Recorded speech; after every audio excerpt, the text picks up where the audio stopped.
মধ্যপ্রাচ্যে যে যুদ্ধ হয়েছে সেখানে অত্যন্ত দুর্ভাগ্যজনকভাবে আমাদের 6 জন নাগরিক মারা গেছে। তাদের মরদেহ আনার জন্য সরকার আন্তরিকভাবে চেষ্টা করেছে। 3 জনের মরদেহ আনা হয়েছে এবং তাদের জন্য তাৎক্ষণিকভাবে তাদের মরদেহ দাফন কার্যের জন্য 35,000 এবং 50,000 করে তাৎক্ষণিকভাবে দেওয়া হয়েছে। এছাড়া আর্থিক সহযোগিতা হিসাবে তাদেরকে 3 লক্ষ এবং বিমা 10 লক্ষ টাকা দেওয়া হয়।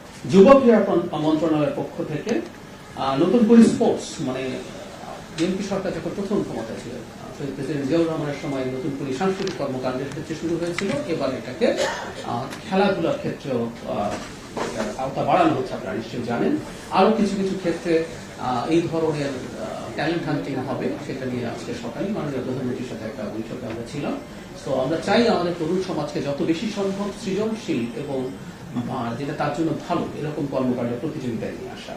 আগামী 30 এপ্রিল 2026 মাননীয় প্রধানমন্ত্রী এটা উদ্বোধন করবেন।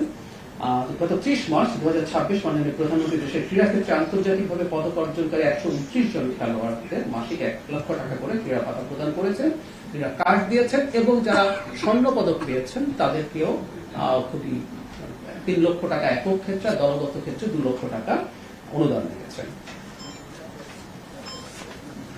প্রবাসী কল্যাণ মধ্যপ্রাচ্যে যে যুদ্ধ হয়েছে সেখানে অত্যন্ত দুর্ভাগ্যজনকভাবে আমাদের 6 জন নাগরিক মারা গেছে। তাদের মরদেহ আনার জন্য সরকার আন্তরিকভাবে চেষ্টা করেছে। 3 জনের মরদেহ আনা হয়েছে এবং তাদের জন্য তাৎক্ষণিকভাবে তাদের মরদেহ দাফন কার্যের জন্য 35,000 এবং 50,000 করে তাৎক্ষণিকভাবে দেওয়া হয়েছে। এছাড়া আর্থিক সহযোগিতা হিসাবে তাদেরকে 3 লক্ষ এবং বিমা 10 লক্ষ টাকা দেওয়া হবে। তার মানে আমরা এটা এনশিওর করতে চাই যে কর্মীরা আমাদের জন্য বিদেশে গিয়ে অনেক কিছু করেন এবং আমরা যে রিজার্ভ কথা বলি, আমাদের অর্থনৈতিক উন্নতির কথা বলি বা আমাদের গ্রামীণ অর্থনীতিতে পাল্টে গেল যে মানুষগুলোর অবদানের কারণে, সেই মানুষগুলোর যদি কোনো বিপদে পড়েন এই সরকার তাদের পাশে থাকতে চায় এবং এই ব্যাপারে কাজ আরো বাড়বে বলে আমি বিশ্বাস করি।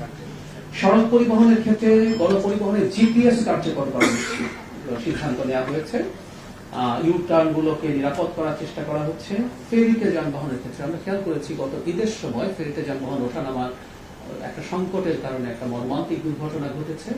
আমরা কোনো দুর্ঘটনাই ঘটুক চাই না, কিন্তু প্রতিটা দুর্ঘটনা আবার যেন ভবিষ্যতে এই ধরনের দুর্ঘটনার পুনরাবৃত্তি ঠেকাতে পারে সেই চেষ্টা হচ্ছে। তো সেখানে আমরা কাজ করছি খুবই সিরিয়াসলি। বিভিন্ন জায়গায় যে অনিয়ন্ত্রিত বাস কাউন্টার আছে আমরা সেগুলো বন্ধ করে দেওয়ার জন্য কাজ করছি। এসি বাসের ভাড়া সরকার কর্তৃক নির্ধারিত না এখনো, সরকার যে ভাড়া নির্ধারণ করে সেটা মূলত নন এসি বাসে, তো আমরা সেটারও নিয়ে কাজ শুরু হয়ে গেছে। বিদ্যুৎ জ্বালানি নিয়ে শেষে বলি, সম্ভবত এটা নিয়ে অনেক বেশি কথা হবে, আমি সেটাই আসছে। তার আগে অন্য দুটো একটু বলে নিই। সংস্কৃতি বিষয়ক মন্ত্রণালয়ের তথ্য হচ্ছে কালুরঘাট বেতার কেন্দ্র, জিয়া স্মৃতি জাদুঘর, ইতিহাস বিজড়িত জাদুঘর স্থাপত্য সংরক্ষণের নিমিত্তে পরিকল্পনা গ্রহণ করা হয়েছে। আরেকটা তথ্য একটু আমি জানিয়ে দিতে চাই, আজকে সংস্কৃতি মন্ত্রণালয়ের একটা মিটিং হয়েছে মাননীয় প্রধানমন্ত্রীর সাথে, মন্ত্রণালয় সবাই ছিলেন, আমি ওই মন্ত্রণালয়ের উপদেষ্টা হিসেবে ছিলাম। খুব দ্রুত এটা হয়তো সামনে আপনারা অফিসিয়ালি জানবেন।